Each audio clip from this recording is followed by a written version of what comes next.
प्यारे बच्चों, नमस्कार। हमारे YouTube चैनल में आपका बहुत बहुत स्वागत है। इस चैनल के माध्यम से हम आपकी कक्षा 10 की बोर्ड परीक्षा का संपूर्ण पाठ्यक्रम प्रस्तुत कर रहे हैं। इस कड़ी में आज प्रस्तुत है जयशंकर प्रसाद की कहानी ममता। ममता कहानी में प्रसाद जी ने भारतीय नारी के आदर्शों को स्थापित करते हुए उसकी बेबसी एवं दयनीय स्थिति का सुंदर चित्र उपस्थित किया है। ममता विपरीत परिस्थितियों में भी अपने स्वाभिमान की रक्षा करते हुए अपने कर्तव्य एवं धर्म का पालन करती है। तो आइए शुरू करते हैं। ममता।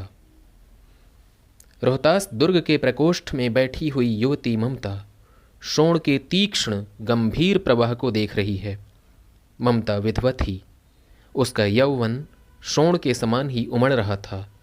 मन में वेदना, मस्तक में आंधी, आंखों में पानी की बरसात लिए वह सुख के कंटक शयन में विकल थी।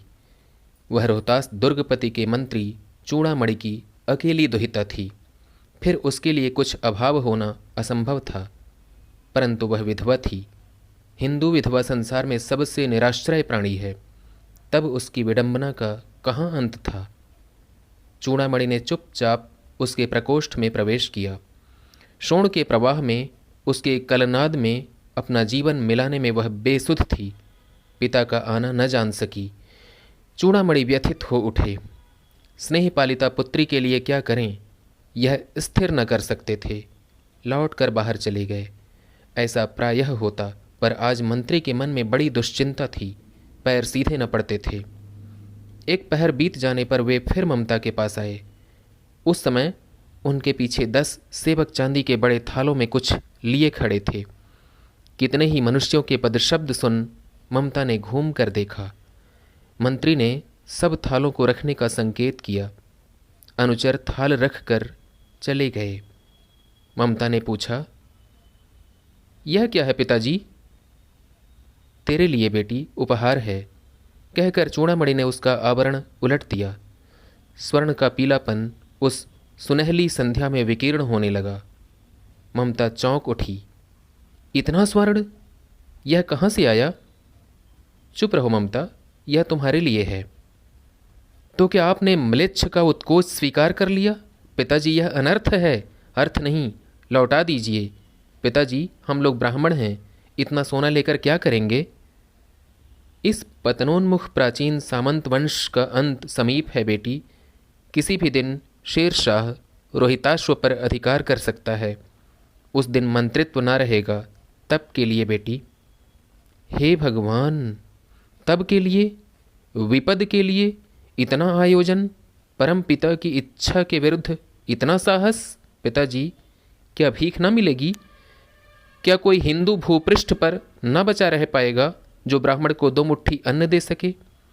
यह असंभव है। फेर दीजिए पिताजी, मैं कांप रही हूँ। इसकी चमक आंखों को अंधा बना रही है।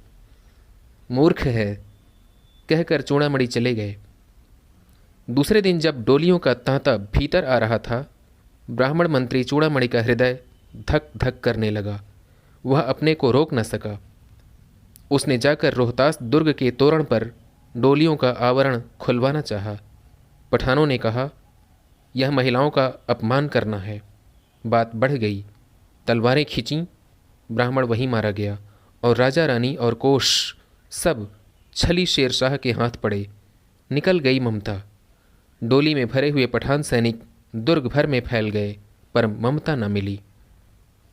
काशी के उत्तर में धर्मचक्र विहार मौर्य और गुप्त सम्राटों की कीर्ति का खंडहर था।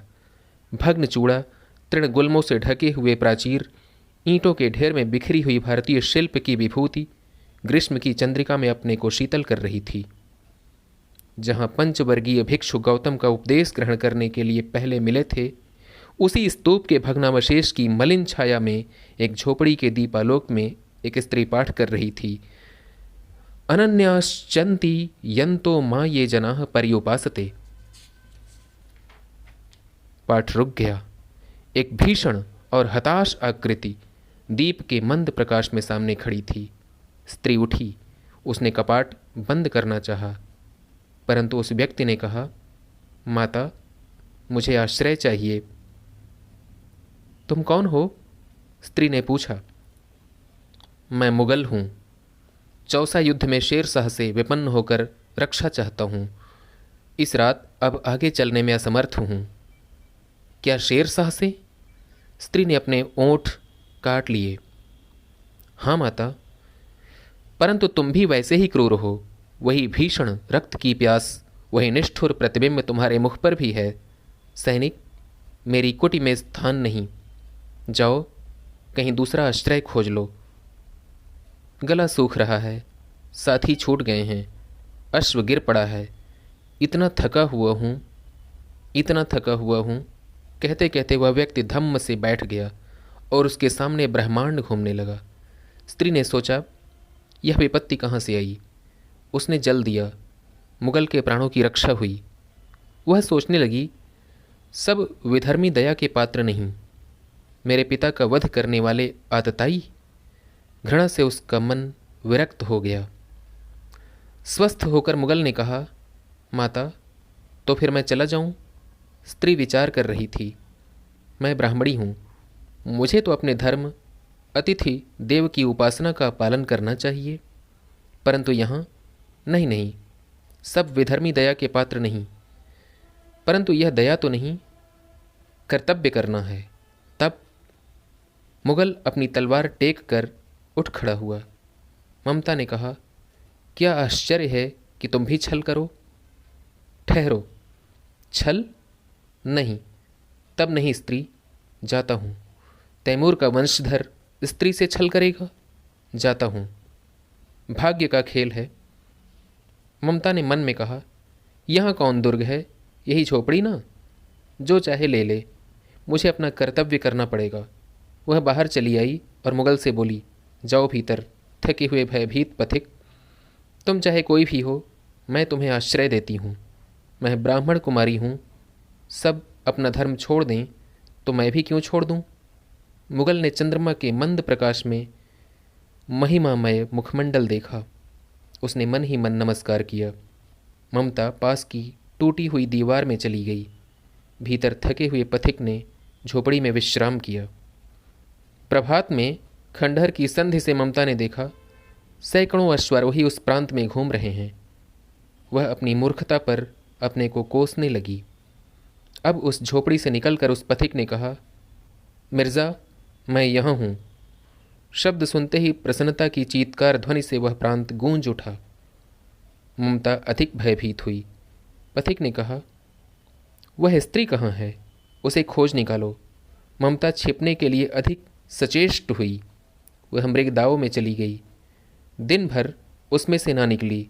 संध्या में जब उन लोगों के जाने का उपक्रम हुआ तो ममता ने सुना, पथिक घोड़े पर सवार होते हुए कह रहा है, मिर्ज़ा, उस स्त्री को मैं कुछ दे न सका। उसका घर बनवा देना, क्योंकि मैंने विपत्ति में यहाँ विश्राम पाया था। यह स्थान भूलना मत। इसके बाद वे चले गए। चौसा के मुगल पठान युद्ध को बहुत दिन बीत गए। ममता अब 70 वर्ष की वृद्धा है। वह अपनी झोपड़ी में एक दिन पड़ी थी। शीतकाल का प्रभात था। उसका जीर्ण कंकाल खांसी से गूंज रहा था।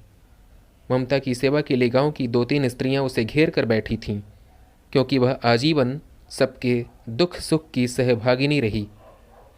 ममता ने जल पीना चाहा। एक स्त्री ने सीपी से जल पिलाया।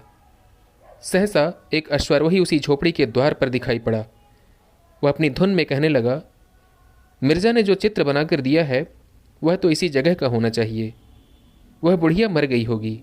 अब किससे पूछूं कि एक दिन शहंशाह हुमायूं किस छप्पर के नीचे बैठे थे। यह घटना भी तो 47 वर्ष से ऊपर की हुई।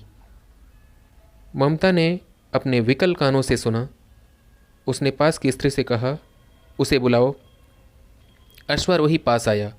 ममता ने रुक रुक कर कहा, मैं नहीं जानती कि वह शहंशाह था या साधारण मुगल, पर एक दिन इसी झोपड़ी के नीचे वह रहा। मैंने सुना था कि वह मेरा घर बनवाने की आज्ञा दे चुका था।